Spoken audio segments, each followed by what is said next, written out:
Parle à nos cœurs. Révèle-nous ta parole.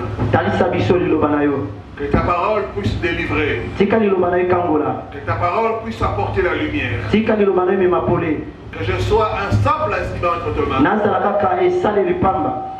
Au nom de Jésus. Que le Seigneur dise Amen. Amen. Est-ce que nous pouvons acclamer les seigneurs? Gloire au Seigneur. Amen. Amen. Nous pouvons nous asseoir. Qui m'a envoûté? Nani alokanga? Qui m'a envoûté? Nani alokanga? C'est le thème de notre partage. Pendant ces 3 jours,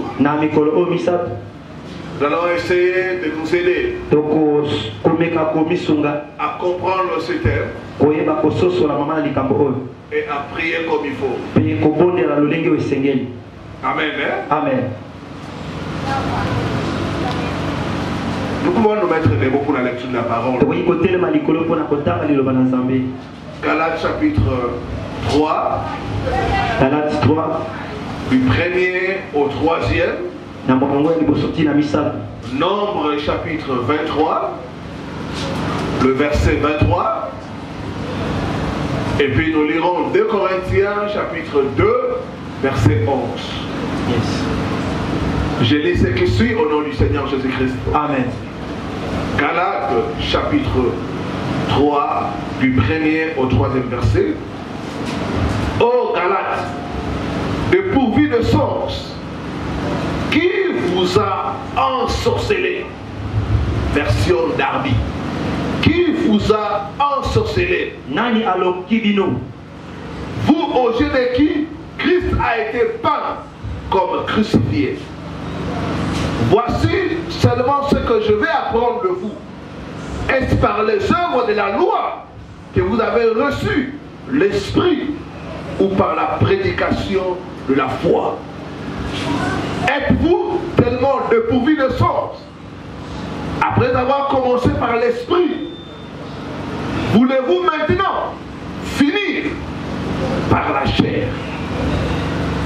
Nombre chapitre 23, verset 23. L'enchantement ne peut rien contre Jacob, ni la divination contre Israël. Amen. Amen. L'enchantement ne peut rien contre Jacob,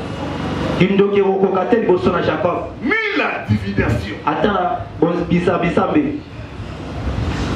2 Corinthiens 2, le verset 2 Corinthiens 2, le verset 11. Enfin, de ne pas laisser à Satan l'avantage sur nous, car nous n'ignorons pas ses desseins. Afin de ne pas laisser l'avantage à Satan. Parce que nous n'ignorons pas ses desseins. Que Dieu bénisse sa parole. Nous pouvons nous asseoir. L'apôtre Paul compare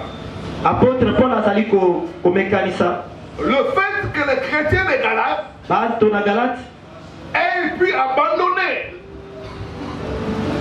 la saine doctrine pour croire à l'erreur, pour croire aux doctrines des démons.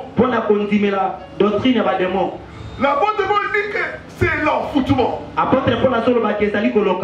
Il dit qui vous a ensorcelé? Qui vous a envoûté? L'apôtre Paul n'arrivait pas à comprendre comment les gens qui ont créé à Christ puissent facilement être détournés de la vérité. Il les rappelle insensés. Il dit qui vous a envoûté? Qui vous a envoûté? Qui a utilisé la sorcellerie contre vous? Qui vous a dévié du droit? droit chemin. Nani alongoli bino na nzela ya solo.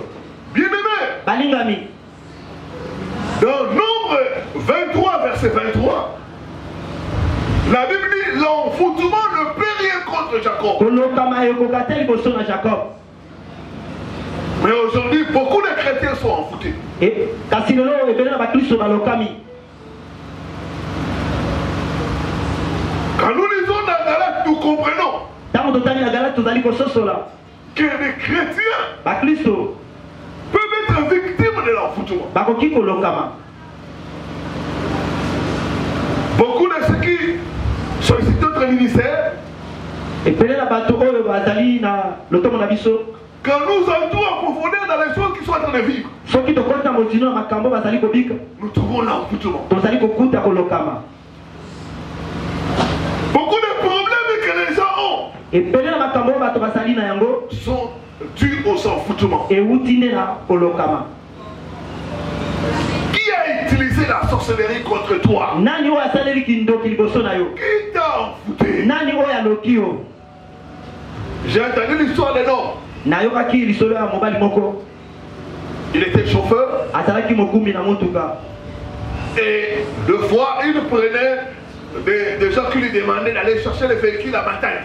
Tango mosusu abandaki kozwa bato oyo babandaki kokende kozwa mituka na matali. On lui donne l'argent, Bazopesa misolo.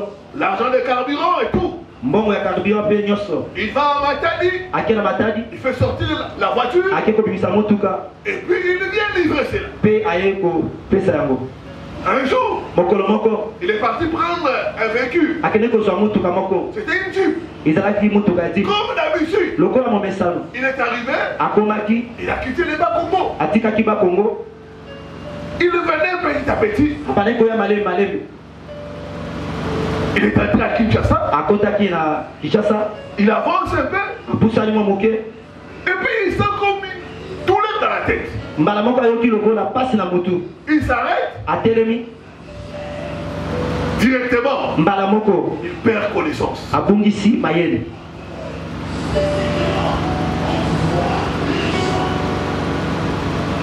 Bien-aimé, Balingami. l'enfoutement est réel. Kolokama ezali ya solo. Quand il reprend connaissance, Tango azwi mayele zongi. il a tout oublié. Abosani makambo nyonso. Il a laissé les véhicules. Atiki motuka. Il est rentré chez lui. Azongi epa na ye. Comme si de rien n'était passé. Lokola eloko moko esalemaki te. Sa femme aussi ne savait pas. Il a demandé à manger. Asengi ya kolia. Et puis il est allé dormir. Mpe akende kolala. Vers 3 heures du matin, Na ngonga ya misato ya butu. la mémoire revient. Mayele ne zongi. Il se réveille en sursautant. Alamuki apumuki. Où est-ce que j'ai mis le véhicule de tout? Nate motuka wapi? Où est-ce que j'ai mis ça? Nate yango wapi? Il regarde la parcelle. Abandi kotala na lupango. Il n'y a rien. Eloko moko Il ezali. réveille sa femme. Alamusi mwasi na ye. Où est-ce que j'ai mis le véhicule? Nate motuka wapi? On lui dit, mais tu es venu comme ça, tu n'es pas venu avec un véhicule. Mwasi alobi yo yeka boye na motuka te. Non! Te. Je suis allé prendre un véhicule à Matadi. Nakende kozwa motuka na matadi. Qui m'a enfouté? Nani aloka nga? À 3 heures du matin, Na ngonga ya misato ya tongo. il a dit, réveille-moi les enfants. Abi lamusi na bana. On a réveillé les enfants. Balamusi bana. Qui m'a enfouté? Nani aloki nga? Qui m'a enfouté? Nani aloki nga? Les enfants étaient dans la sorcellerie, frères et sœurs. Bana bazalaki na kati ya kindoki. Après avoir menacé les enfants, Na nsima ya kobouge bana. les enfants ont avoué. Bana balobi. Papa, nous avions besoin de faire des courses avec ce véhicule. Papa tozalaki na bosenga totambola na motuka wana. Dans notre monde de la sorcellerie. Na mokili na biso ya kindoki. C'est pourquoi nous avons joué ces coups-là. Na ntina yango tosali likambo wana. Ne t'en fais pas. Komitungisa te. Demain, Lobi nous allons te dire là où se trouve le véhicule. tokoyebisa yo bisika motuka ezali. Qui m'a enfouté? Nani alokanga? Bien-aimé, l'enfoutement est réel. Balingami kolokama ezali ya solo. L'enfoutement existe. Kolokama ezalaka. Beaucoup sont en train de souffrir sous les coups des enfoutements. Ebele bazali konyokoma na se ya kolokama. On m'a raconté l'histoire d'un prophète. Babetelaki na lisolo ya mosakoli moko. Il s'est marié à une femme. Abalaki mwasi moko. La nuit des noces, Na butu la femme lui demande, mwasi atuni ye. Est-ce que tu es prophète réellement? Yo penzo zali mosakoli ya solo. Est-ce que tu es vraiment prophète? Yo penzo zali mosakoli.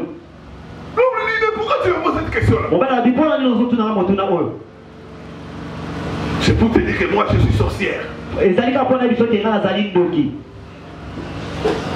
Il m'a été fait la nuit des noces.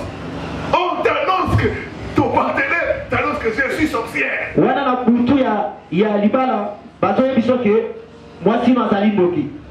Qui m'a envoûté? Nani alokanga? Qui m'a envoûté? Nani alokanga? Il va le dire, j'étais envoûté prophète. Abi mosakoli na lokaki yo. Le jour où tu as mangé ma nourriture, Mokolo o nyaka biloko nanga. j'ai pris au nom de Jésus. Na bondeli na kombo na Yesu. Durant ces 3 jours, Na mikolo o misa. Dieu va te délivrer des enfants. Zambe akokanga na Dieu kilo. va te délivrer des enfants. Zambe akokanga na kolokama. Tout problème dans ta vie Makambo nyonso ya bomoi na yo. qui est causé par l'enfoutement, Oyo ewuti na nzela koloka. durant ces 3 jours, Na mikolo misatu. ces problèmes seront résolus au nom de Jésus. Makambo ekozwa yano na kombo na Je n'ai Yesu. pas entendu ton amen. Nayoki amen na yo Je te. suis en train de parler à une personne. Sokolobela mutu moko. Tout problème qui est causé par la sorcellerie, Makambo nyonso oyo ezali ya kindoki. durant ces séminaires, Na seminaire oyo. ça sera résolu au nom de Jésus. Ekozwa yano na kombo na Ça Yesu. sera résolu au nom de Jésus. Ekozwa yano na kombo na Yesu. Qui m'a envoûté? Nani alokanga? Qui m'a envoûté? Nani alokanga? J'ai reçu ici le cas d'une sœur. Na yebaki kozwa suli kama ndeko moko ya mwasi. Elle a fait 7 ans Asala mibu 7 dans le mariage. na kati na libala. Il n'y avait pas d'enfant. Mwana azalaki te. Comme l'homme voulait avoir des enfants, lokola mobala azalaki na bosenga kozwa bana ensemble avec sa famille, elongo na libota na ye ils ont décidé de casser le mariage. bazwaki ekatelo ya koboya libala wana. Ils ont dit, tu dois renvoyer cette femme. alobi ebongi ozokisa mwasi oyo Nous allons te chercher une femme de notre tribu. tokolukela mwasi ya ekolo na biso Comme ça, avec elle, tu pourras avoir des enfants. bongo elongo na ye okoki kozwa bana. Et l'homme était obligé mobali atiaki tembe te de suivre sa famille. ya kolanda oyo libota na elobaki. Après le divorce, na nsima ya bokabwani cette sœur a commencé à chercher la femme de Dieu. mwana mwasi oyo abandaki kolukeloki na nzambe.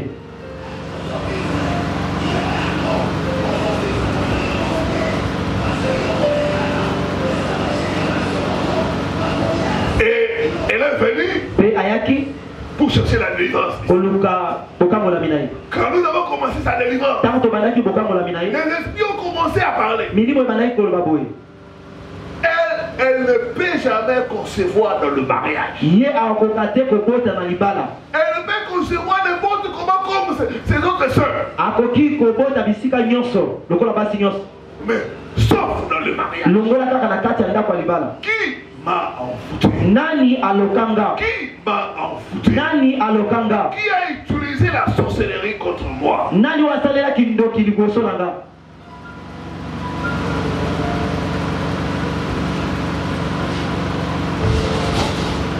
Pourquoi est-ce que, mpona nini malgré le bien que je fais aux gens, atako malamu nazosalela bato je reçois toujours un retour de mal? kaka bazozokiselanga mabe? Qui m'a envoûté? nani alokanga? Pourquoi je n'ai pas de paix? mpona nini nazali na kimia te? Toujours problème sur problème. makambo likolo ya makambo. Qui m'a envoûté? nani alokanga? Pourquoi mpona nini dans le domaine de mariage, na oyo etali libala je ne rencontre que des agents des ténèbres? nakutanaka na bato ya molili.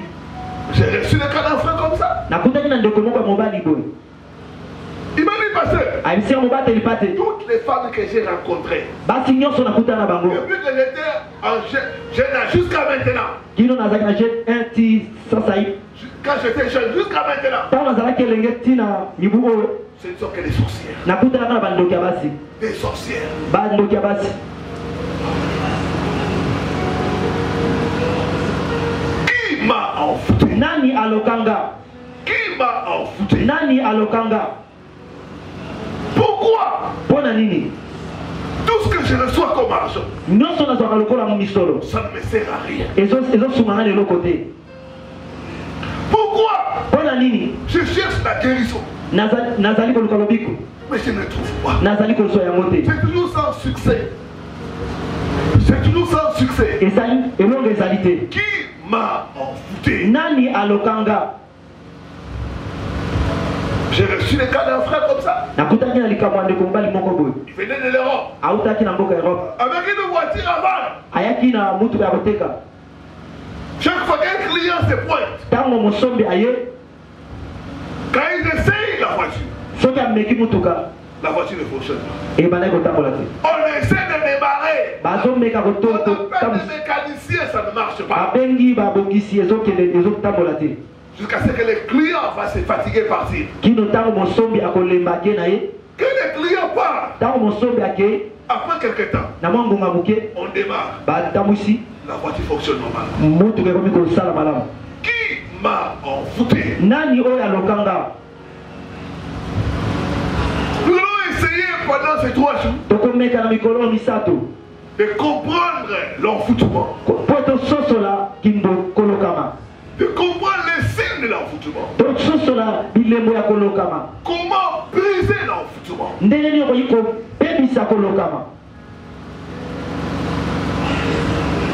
Comment expliquer une femme qui a 40 ans, pas d'enfant, pas de mari, mais chaque fois elle rêve, elle fait des rapports sexuels. Qui m'a envoûté? Chaque fois qu'un homme s'approche d'elle, il y a quelque chose qui chasse cet homme. Qui m'a envoûté? Qui a utilisé la sorcellerie contre moi?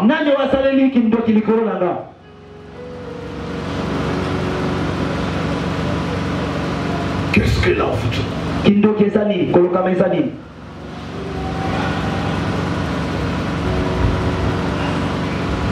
L'envoûtement, c'est de former quelque chose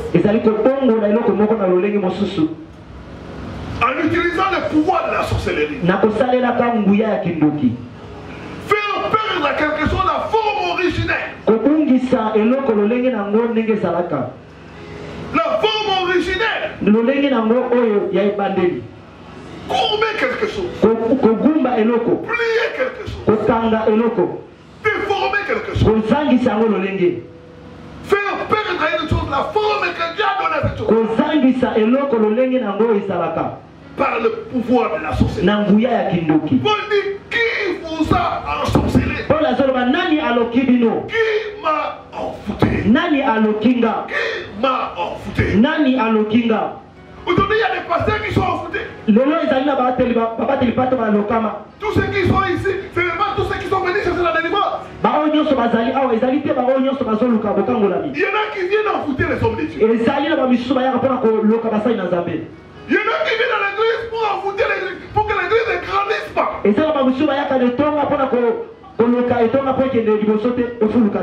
Il y en a qui viennent envoûter les gens qui viennent prier pour qu'ils ne puissent pas être bénis.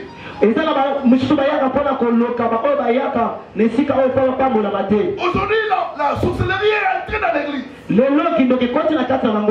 y a même des hommes de Dieu qui envoûtent les fidèles.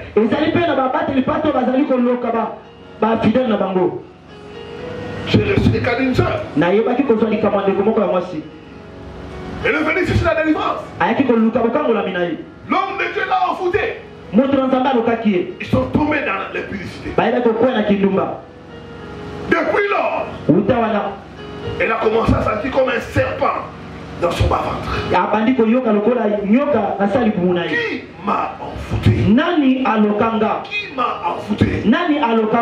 Dans Genèse chapitre 1 verset 31, la Bible dit tout ce que Dieu avait fait était très bon. Tout ce que Dieu avait fait était excellent. C'était très bon. Il n'y avait pas de problème. Il n'y avait pas de soucis. C'était merveilleux, c'était parfait. Mais il y a eu quelque chose. Il y a eu quelque chose. Il y a eu une manipulation. Il y a eu une force qui a déformé les choses. La Bible dit la terre était informe et vide. C'est ça l'action de l'envoûtement. Rendre les gens informes transformer vite. Kokomi sabato lolenge te basa la peine l'autre côté. Déformer les gens. Kozangi sabango lolenge. Fragmenter la vie des gens. Kopebi sabo moya bato. Il y a des gens qui ont été déformés. Et ça bato bazali suna lolenge te. Qui ont été brisés, courbés. O ba buka ba bumba bango. À cause de la sorcellerie. On a tina ya kimboki. Qui m'a envoûté? Nani alokanga. J'ai reçu le cas d'une femme. Naïba Kozali Kamande comme moi Simoko. 50 ans. A commis 6-50 ans. Pas de mari. Azala mobilité. Pas d'enfant. Moi n'a pété. Et dans ses rêves. Nabandoto nae. Parce que les rêves sont importants. Pour être bandoto zali na motuya. Les rêves vous montrent les miroirs. Les rêves c'est comme les miroirs spirituels. Bandoto zali lokola kitalata la molimo. Vous ne devez pas négliger vos rêves. Et pour guider mon qui sa bandoto na bino. Et dans ses rêves, Nabandoto nae. elle ne se voit Amimonaka. en train de posséder un sexe masculin. Azala na nzoto ya mibali. Dans ses rêves, Nabandoto nae. quand elle regarde, Tama zali komitala. elle se trouve avec un sexe masculin. Akoma kana nzoto ya mibali. Qui m'a envoûté? Nani alokanga. Donc notre soeur, Ndeko na biso mwasi. c'était un homme. Azalaki mobali. Un homme Mobali. ne peut pas être marié par un autre homme. Akoki kobala matena mobali mosusu. On la voyait comme une femme, Babande komona lokola mwasi. mais spirituellement, Kasi na molimo c'est un homme. azande mobali. Un homme, il ne peut pas se marier. Mobali na mobali bakoki kobala na te. Voilà 50 ans. Akomi 50 ans. Elle a un travail. Azana mosala. Elle a une maison. Azana ndako. Pas de mari. Mobali azali te. Pas d'enfant. Moi na pété. Qui m'a déformé? Nani oyo azangisanga lolenge. Qui m'a envoûté? Nani oyo alokanga.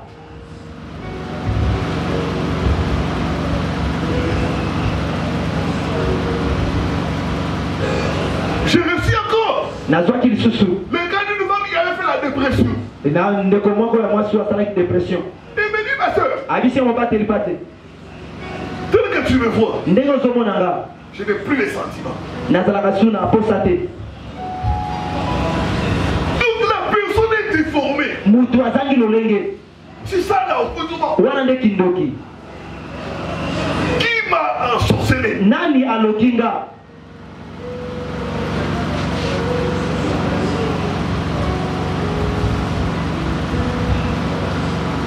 Je faisais l'émission à la radio. Nabandaki kosala émission na radio. Après l'émission, Na sima émission. il y a une personne qui a été touchée. Une femme. Ezalaki na moto moko asimbabaki. Elle est venue. Ayaki. Je recevais les gens. Nabandaki koyamba bato. Moi, je ne savais pas ce qui s'est passé en elle. Nga nayebaki te makambo elekaki kati na ye. Quand elle a foulé les pieds ici, Ntango atiaki kaka makone awa.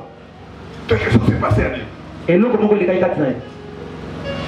Selon son témoignage, Kolandisama na litatoli na ye. il me dit parce que chaque fois, Abiki mobateli pa te ntango nyonso. je vois de l'eau couler dans mon sexe. Nazomona mai kobima na nzoto na nga basi. Ça mouille mon caleçon. Ezali kopoliselama na ngai ya se. Chaque fois, Ntango nyonso. il dit mais les gens sont en train de vivre des choses bizarres. Balingami bato bazali kobika makambo esangi L'envoûtement est réel. kolokama ezali ya solo. L'envoûtement détruit les vies, détruit les familles. Kolokama ezali kobebisa mabomoi, ezali kobebisa mabota. Il y a des gens qui perdent leur travail sans avoir rien fait de mal. Eza na bato babungisa misala na bango basala likambo te. À cause de l'envoûtement. Mpo na ntina ya kolokama. Chaque fois, elle voyait ça. Ntango nyonso bazali komona bongo. Elle devait chaque fois s'échanger. Ebongaki ntango nyonso bongola babilamba wana. Et chaque fois, elle avait toutes des bandes hygiéniques avec elle. Ntango nyonso abandaki kozala na yango. Mais quand elle est venue ici, Kasi ntango ayaki awa. au moment où on a commencé à parler, Ntango abandaki koloba. il y a eu un stop. Etelemi. Ça s'est arrêté. Etelemi. J'ai pris pendant ce séminaire Nabondeli na séminaire oyo. tout ce qui est dû à l'envoûtement dans ta vie. Oyo nyonso ezalaki ndoki na vie na yo. Prophétise. Nazali kosakola. Ça sera arrêté. Ekosila. Ça sera arrêté. Ekosila. Ça sera arrêté. Ekosila. Ça sera arrêté. Ekosila. Oh non! De Jésus. Oh non! De Jésus. Oh non! De Jésus. Qui m'a déformé? Nani oyo asangisaka lolenge. C'était une femme mais qu'on avait déformée. Ezalaki na mwana mwasi moko basangisaki lolenge. Qui m'a envoûté? Nani oyo asangisi oyo aloki ngai. L'envoûtement est réel. Kolokama ezali ya solo. L'envoûtement a déformé beaucoup de vies. Tout envoûtement qui t'a déformé, ça sera brisé au nom de Jésus. Ça sera brisé au nom de Jésus.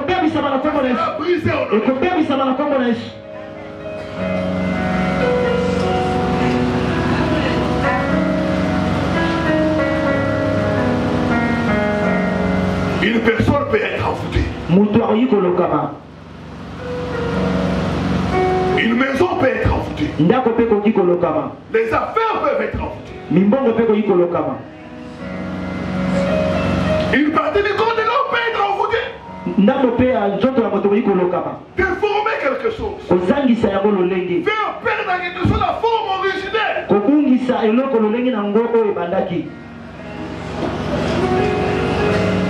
J'ai reçu les cas de quelqu'un.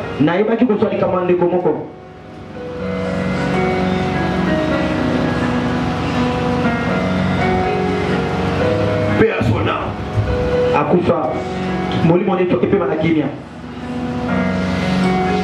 Alors que je venais acheter ma première voiture, j'ai pris le premier chauffeur. Après une semaine, ce chauffeur a commencé à demander, à exagérer des montants très importants.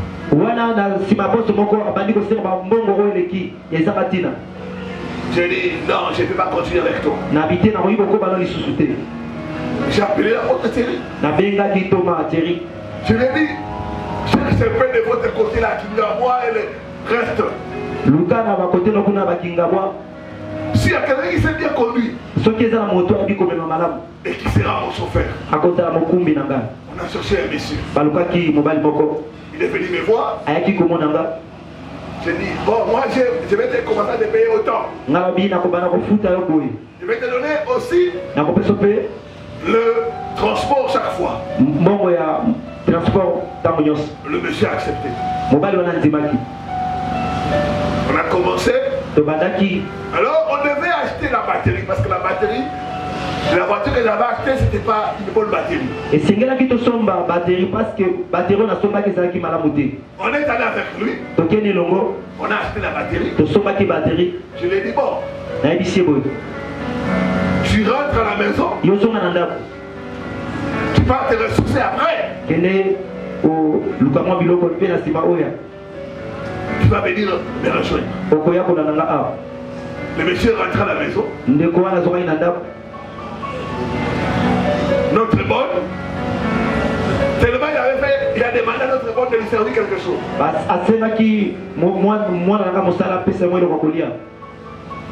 On lui a servi quelque chose.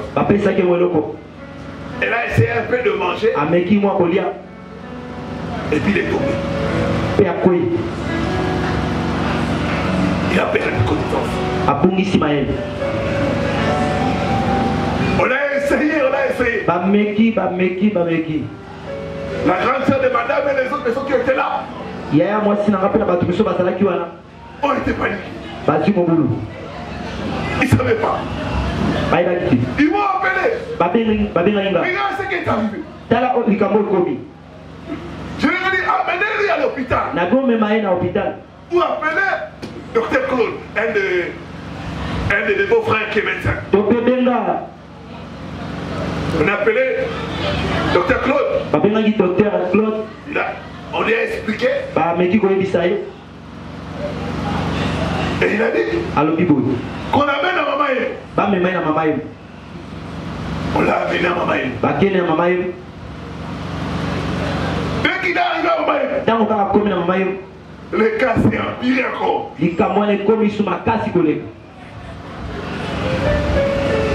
Nous tous on était étonnés. Comment? Après, on a informé sa famille. Sa famille était venue. Les messieurs étaient hospitalisés. La famille est venue. Un de ses petits frères a commencé à nous avouer. Chez lui, c'est toujours comme ça. Chaque fois qu'il a un travail, il y a quelque chose comme ça qui arrive. oya lokanga? Qui m'a envoûté? Nani oya lokanga? Il m'a dit quelqu'un chaque fois qu'il attrape un travail. Tala autant muta su musala. On les frappe. Ba beti.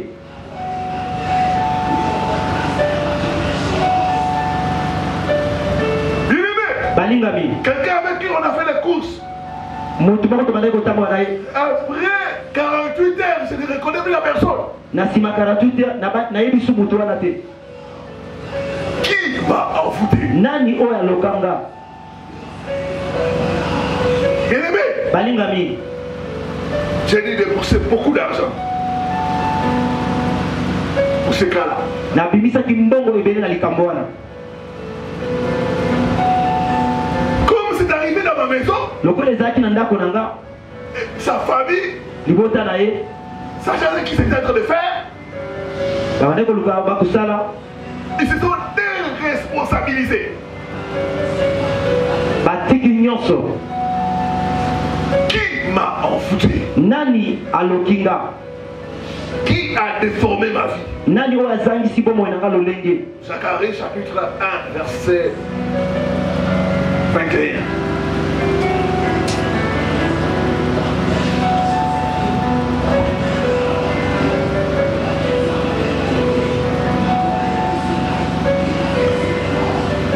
J'ai dit, que viennent-ils faire?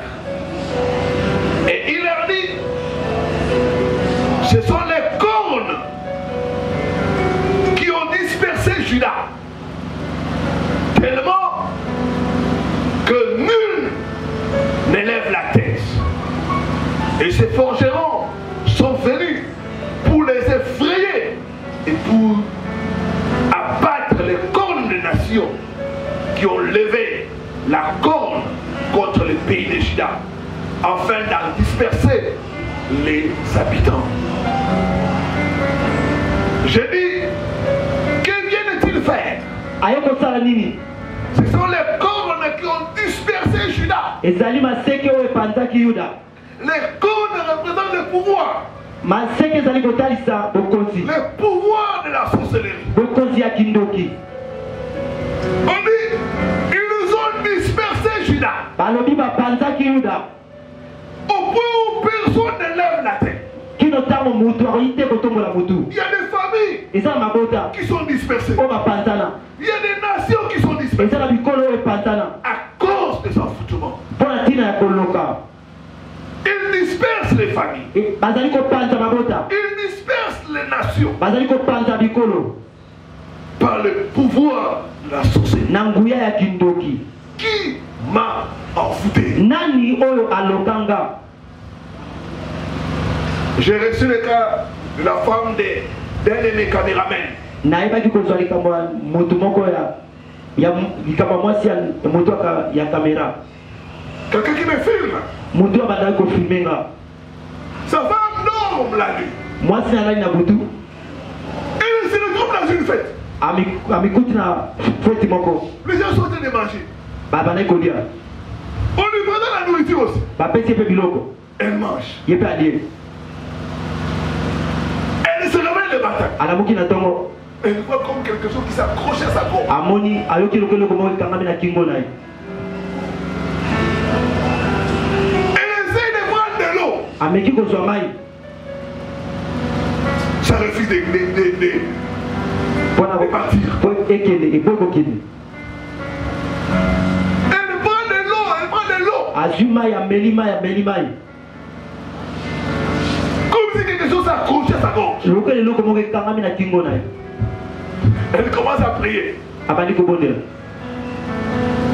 Elle voit cette chose-là Azoka eloko wana descendre maintenant au niveau de l'estomac. ebandi kokita na estomac na ye.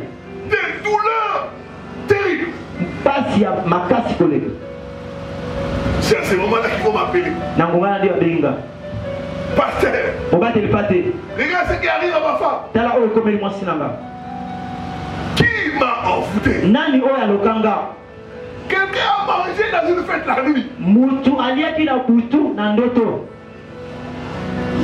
Mais la journée, Na mokolo elle commence à avoir des douleurs dans l'estomac. abandi koyoka pasi na estomac. Qui m'a envoûté? Nani oyo alokanga? La Bible dit ce sont les cornes qui ont dispersé Judas. Juda. Biblia ezali koloba ezali maseke oyo epanzaki Yuda.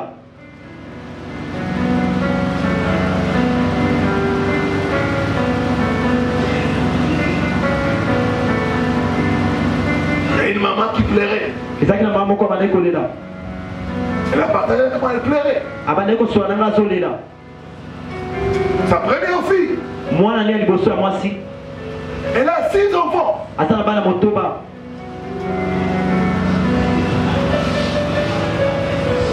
Cette femme va divorcer akabwani na mobali na ye de son mari pour aller vivre avec une autre femme. Pona kokende ko zala mwasi mosusu. Vous savez, quand quelqu'un divorce, webi tango moto akabwani na mobali na ye to pe na mwasi na ye, on accepte encore quand la personne va vivre avec une autre personne, mais avec une personne de même sexe. baki kobika na mobali oyo baza na sexe moko. Ça se devient nage. Wana ekomi somo. Qui m'a envoûté? Nani oyo alokanga? Qui m'a envoûté? Nani oyo alokanga? La Bible, ce sont les cornes qui ont dispersé Juda. Biblia ezali koloba ezali maseko oyo epanza Yuda. Au point où personne ne lève la tête. Kino ntango oyo ekomi ke mutu moya tombola mutu eza te. Il y a des familles eza na mabota où les gens n'arrivent pas à se marier. oyo bato bazokoka te kobala. Qui a envoûté votre famille? Nani oyo aloka libota na bino? Vous êtes des belles femmes. Oza basi kitoko. Les hommes vous apprécient. Bato bazali koapresie bino. Mais aucun kasi moko te ne veut vous prendre en mariage. alingi kobala bino. J'ai parlé à une autre soeur. nayebaki kosoaso na ndeko moko ya mwasi. Elles sont 6 dans la famille. bazali motoba na libota. Tous des diplômés. bango nyonso bazwa badiplome. Aucune d'entre elles ne s'est mariée. moko te kati na bango abala. J'ai dit, allez demander à votre maman. nabikende kotuna mama na yo. Qui vous a envoûté? nani oyo aloka bino? Pourquoi il ne veut pas que vous puissiez vous marier? mpona nini azolinga te ke bino bobala? Même ce sont les cornes qui ont dispersé Juda. biblia ezali koloba ezali maseke oyo epanza Yuda. Ces cornes ont déformé Juda. maseke wana ezangisa Yuda lolenge.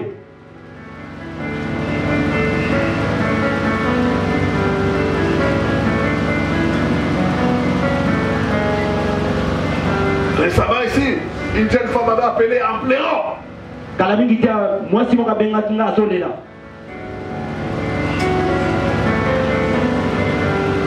Elle dort avec son fiancé. alalaki elongo na mobandani na ye. Elle fait pipi au lit. asubi na mbeto.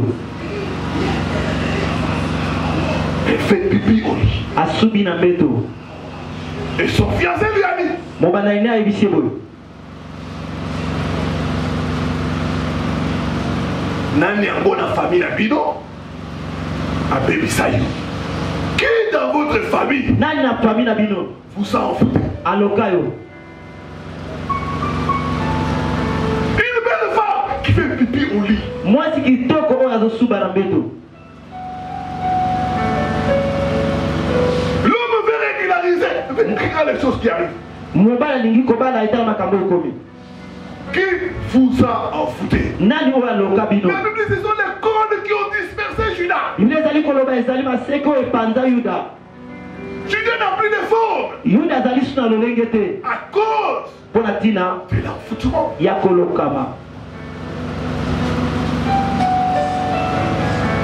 Je parle à toi, mon frère, ma soeur. nazali koloba na yo ndeko mwasi mpo mobali. La santé que tu as là, nzoto kolongono oza nango wana ce n'est pas la santé que tu as prévue pour toi. ezali nzoto oyo nzambe abongisaki yango te mpo na yo.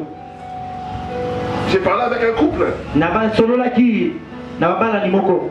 Dès que la femme prend un peu du poids, ntango mwasi azwi mwa lolenge elle fait des rêves, abandi aloti des injonctions. azotuba etonga Voilà, mbala moko toute la santé c'est terminé. nzoto na ye mbala moko ekomi moke. La personne est devenue maigre. moto akondi makasi koleka. Il me dit, parce que ça, ce n'est pas ma santé. abi mobateli pate oyo nzoto na ngai te. Chaque fois que je vais prendre du poids, ntango nyonso nangi kokoma monene j'ai fait ces rêves-là. so naloti ndoto wana mbala moko akiti Je mange comme si je ne mange pas. nazolia neti oka nazolia te. Mais ce sont les cornes qui ont dispersé Juda. biblia ezali koloba ezali maseko oyo epanza Yuda. Au point où kino bino nul ne lève la tête. motu moko te akoki kotombola motu. Qui a déformé ma vie? Nani oyo azangisi bomoi na nga lolenge? Qui a dispersé les bonnes choses dans ma vie? Nani oyo apanza makambo ya kitoko na bomoi na nga? Qui a vidé ma vie? Nani oyo abebisi bomoi na nga? Si vous avez des relations, bozali na waboyebani, mais chaque fois que les gens veulent vous aider, ntango nyonso moto alingi kosunga bino ils vous promettent. alaki bino, Après, na nsima ils vous laissent tomber. atiki na ye. Qui vous a envoûté? Nani oyo aloka bino? Je vais terminer par l'histoire de Luc. nalingi kosisa na mokanda ya Luc. Luc 13, verset 10 à 17. Vous allez lire ça à la maison. okotanga ngo na ndako. La Bible dit il y avait une femme biblia ezali kolobaka ezalaki na mwasi moko qui était courbée oyo agumbamaka par l'action de l'envoûtement. na mosala ya kolokama. Cette femme ne pouvait pas se redresser. mwana mwasi oyo ayi te kotelema. On lui avait imposé une vie. batiaki na nkombo moi moko boye Elle était courbée. agumbamaka. Les gens la voyaient. bato babanda komona ye. Certaines personnes bato mosusu trouvaient ça normal. babanda komona oka malamu. Il y a beaucoup de situations que les gens vivent. Ils trouvent ça normal alors que ce n'est pas normal. ezala makambo mosusu bato bazomona oke eza malamu nzoka eza malamu te. C'est l'envoûtement. ezali kolokama. Comment expliquer un homme ndenge nini tokoki koloba mobali oyo quand il est avec sa femme? soki aza na mwasi na ye, L'homme devient impuissant. mobali akomi impuissant, Il ne fonctionne pas bien. azotambola malamu te, Il n'arrive pas à croiser la pauvre femme. azokoka te kotia mwasi na esemi. Mais quand il va dehors, soki ake libanda il est performant. akomi makasi, Et il fait même aborder les jeunes filles. azolongola basi misusu bazemi. L'envoûtement. kolokama ezali ya solo. Cette femme était déformée. mwana mwasi oyo azalaki lolenge, Les gens la voyaient, bato babanda komona ye mais ils ne savaient pas kasi bayebaka te que ça, c'était dû à l'envoûtement. oyo ezali kolokama.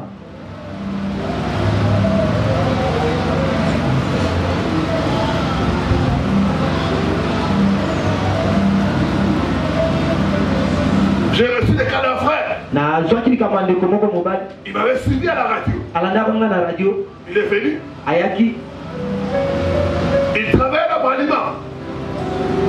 On l'a fait partir comme ça, sans rien. longola ye bapesa ye eloko te, Ce qui ne fait rien de mal. asa eloko moko te ya mabe. Depuis lors, wuta wana plus de 7 ans, 7 ans eleka il n'arrive pas à trouver du travail. azozwa su mosala te, Il a commencé à mener une vie d'instabilité. akomi kopika bomoi moko bo oyo ezangi ntina. Il y avait un esprit, frères et sœurs, ezalaki na molimo moko ndeko mwasi qui mobali, avait rendu cette femme courbée. e oyo ekomisaki mwasi oyo agumbama. C'est l'esprit d'envoûtement. ezalaki molimo ya C'est kolokama, le même esprit kaka molimo moko wana qui avait rendu ce frère-là e oyo ekomisaki ndeko mobali wana pauvre, instable mobola kozanga ntina et sommaire. mpe kozanga mosala, kozangi mosala. Qui m'a envoûté? nani oyo alokanga?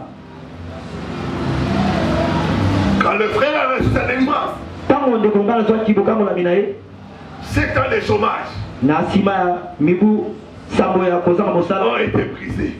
mibeko ebebisamaki. Et les choses, c'est vraiment pas appelé pasteur. mokolo moko ndeko ngai abenga mobateli pati J'ai eu l'emploi. nazwi mosala. Qui m'a envoûté? nani oyo alokanga?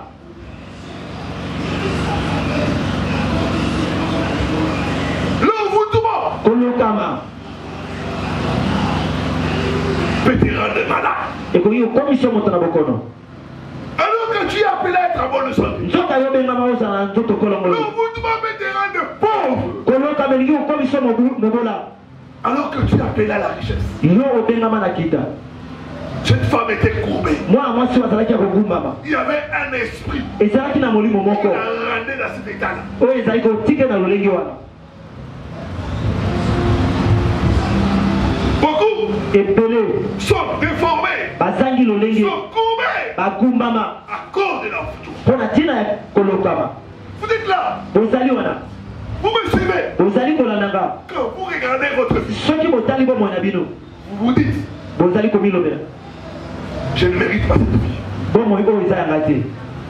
Non, ce n'est pas ma vie. oyo eza bomoi na ngai te Je suis la vie d'une autre personne. nazali kobika bomoi ya moto Ce mosusu n'est pas moi. oyo eza nga te Oui, c'est vrai, ce n'est pas toi. iyo ezali bongo ezali yo te Ils ont déformé ta vie. bazangisi bomoi no lolenge Je dis que pendant ces 3 jours, nalobi na mikolo misato tout envoûtement kolokama nyonso qui a déformé ta vie oyo ezangisi bomoi no lolenge sera brisé. ekobebisama Sera brisé. ekobebisama Je vois Dieu te restaurer. nazomona nzambe kobongisa yo Je vois Dieu te restaurer. nazomona nzambe kobongisa yo Cette forme-là que les sociétés ont donnée, lolenge oyo bandoki bapesa yo wana ça va prendre des faits au nom de Jésus. ekosila na nkombo na yesu Qui m'a coupé? nani oyo agumbanga